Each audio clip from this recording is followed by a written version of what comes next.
Sa panahon ngayon, hindi na po kaila sa ating mga kababayan ang kakayahan ng mga kababaihan sa iba't ibang larangan. Kaya naman sa binubuong Bangsamoro Government, tiniyak ng Office of the Presidential Advisor on the Process ang papel ng kababaihan sa Mindanao na matagal nang hangad ang lubos na kapayapaan. Narito ang espesyal na ulat ni Sam Ramirez. Karaniwan na ang mga lalaki ang sumasabak sa mundo ng politika, di lamang sa Pilipinas, kundi maging sa iba pang bansa. Noon, mabibilang lamang sa isa o dalawang kamay ang mga babaeng may katungkulan di lamang sa pamahalaan, kundi maging sa isang kumpanya. Isa ito sa mga nais tugunan ng Millennium Development Goals o MDGs.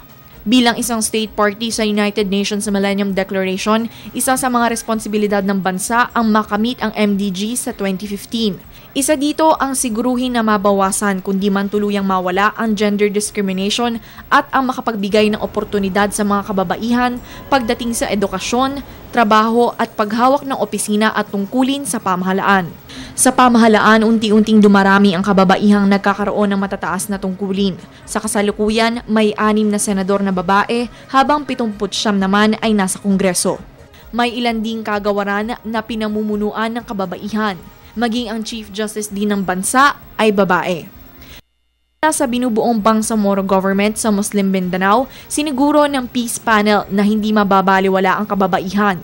Kabilang ang magiging papel nito ang pag-ambag sa economic development ng rehiyon. Siniguro din na maisasama ang proteksyon ng mga kababaihan laban sa karahasan at pagbibigay ng mga socio-economic programs sa mga women auxiliary forces ng MILF kapag sila'y na-reintegrate na sa civilian population.